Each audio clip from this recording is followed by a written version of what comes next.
এক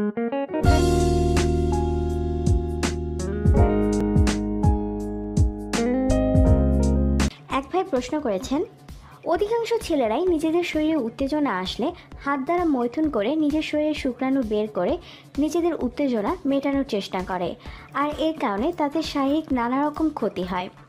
আপনার কাছে আমার প্রশ্ন হচ্ছে, মেয়েরাও কি নিজেদের শরীরে উত্তেজনা মেটানোর জন্য এরকম হাত দ্বারা মৈথুন করে কিনা, আর যদি করে থাকে তাহলে ছেলেদের মতো তাদেরও শারীরিক কোনো ক্ষতি হয় কিনা?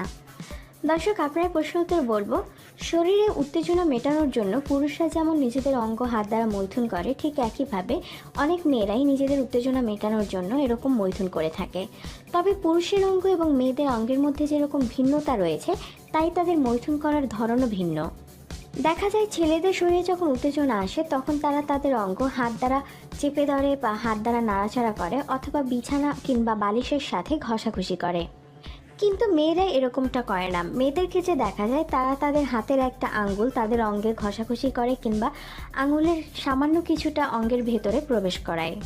মেয়েদের অঙ্গের উপরে ছোট্ট দানাদার একটি জায়গা রয়েছে, এটাকে বলা হয় ক্লাইটোরিস, আর এটাই মহিলাদের শরীরের সব থেকে বেশি উত্তেজক অঙ্গ। অধিকাংশ অবিবাহিত মেয়েরাই এই ক্লাইটোরিসে হালকা নাড়াচাড়া করে খুব অল্প সময়ে শারীরিক তৃপ্তি পেয়ে থাকে। আবার কিছু কিছু মেয়েরা তার অঙ্গের ক্লাইটোরিস নাড়াচাড়া করার পাশাপাশি তার হাতের একটা বা দুইটা আঙ্গুল তার অঙ্গের ভেতরে প্রবেশ করিয়েও এভাবে মৈথুন করে থাকে। পুরুষ বা মহিলা উভয়ের জন্যই এভাবে নিজে নিজে মৈথুন করাটা অত্যন্ত পাপের একটি কাজ, এবং উভয়ের জন্য কিন্তু এটা শারীরিক নানা রকম ক্ষতি বয়ে আনতে পারে।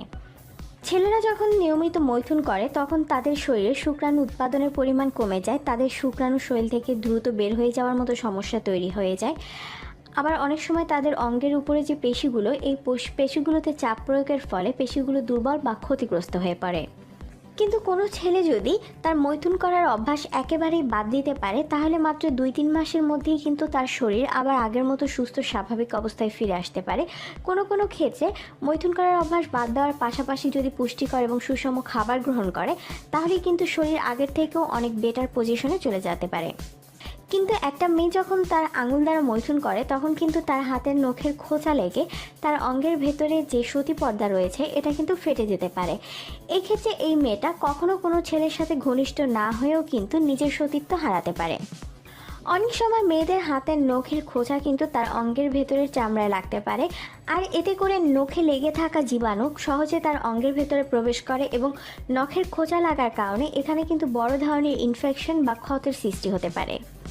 আসলে মৈথুন করার যে অভ্যাসটা, এটা পুরুষ এবং মহিলা উভয়ের জন্যই কিন্তু খুব বাজে একটা অভ্যাস। তাই আমাদের সকলেরই উচিত এই মৈথুন করার অভ্যাস থেকে নিজেদেরকে দূরে রাখা, বা এই অভ্যাস থাকলে এই অভ্যাস থেকে বের হয়ে আসা।